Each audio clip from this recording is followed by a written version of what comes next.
Hello and welcome back to the Film Club, the club where we talk about films that we've been recently watching, viewing and enjoying them, and what you've been recently watching and enjoying, and if you've seen what I'm about to talk about, let me know in the comments what you thought about it. As soon as I saw the trailer for Substance, I was instantly going to see it. Like, the music, the aesthetic, the colours, the acting in it, it just all looked like the perfect combination for an absolutely manic film, and it didn't give anything away. It just gave you the slight premise of the Substance, but oh my god, I was blown away by this film, and I honestly think not enough people are speaking about this film. This is outrageous. It is a brilliant conversational piece on, you know, beauty and beauty standards and the strive for perfection in like fame at the minute, and just the awful sort of industry around that and the people around that. It is a brilliant take on that, and just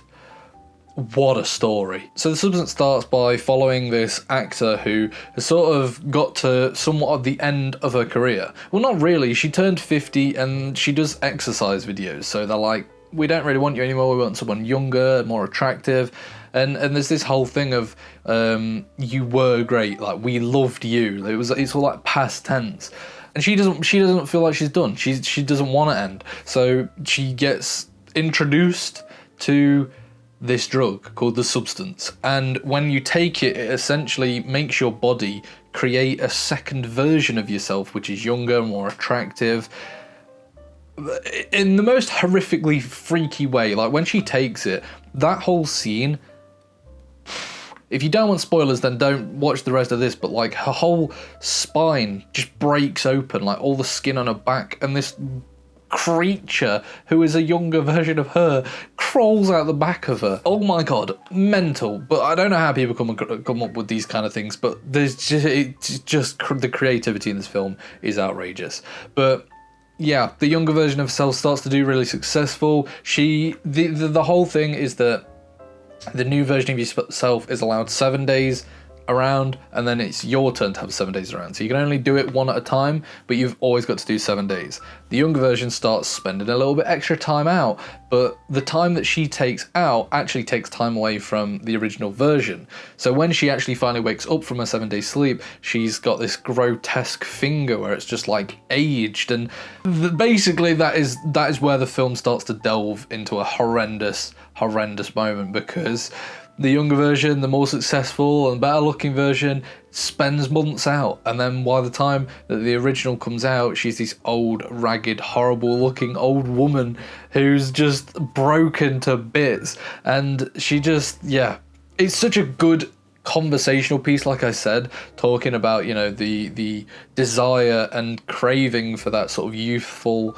beautiful look that just everybody obsesses over, to the point of where it literally ruins her life. Like, it literally ends her life within a few weeks, which is just like so true of modern day society, and especially in sort of the fame industry. So I really loved this. I thought it was a great way to talk about this issue without it just sort of being so, I was going to say not in your face, but it is in your face, but it's in a good way. It does it where it's sort of a caricature of itself, and yet you feel bad for her, so it sort of makes you reflect on your own sort of insecurities in that sense as well. The final act of this film is, it's as if the reins were on the film for the rest of it. And that's wild to say, because the film is mental, but the last 15 minutes, it goes to a different place. It goes to a crazy place that's just absurdly brilliant. Like, it's so good.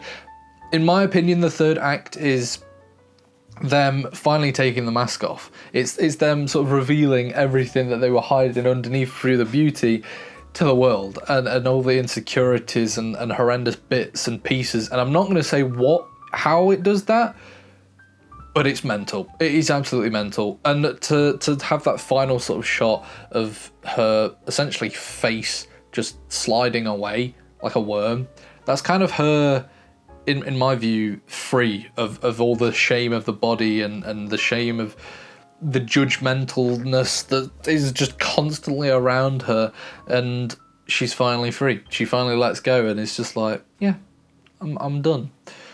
But what a film. The acting from everyone absolutely everyone in this film is superb. This film deserves awards for the acting alone. The story is incredible. The aesthetic and the locations, it has that sort of unnatural feel to it that makes it just like all that more vibrant and over accentuated, and it's so good. The music is outrageous. I knew the music was going to be good from the trailer music, but the music in this needs to be talked about on its own because it's outstanding. But like I said, music and acting are the two key moments in this film that make it one of the best films that's come out this year, in my opinion. But anyway, let me know, what did you think of The Substance if you have seen it, and I will see you next time on The Film Club.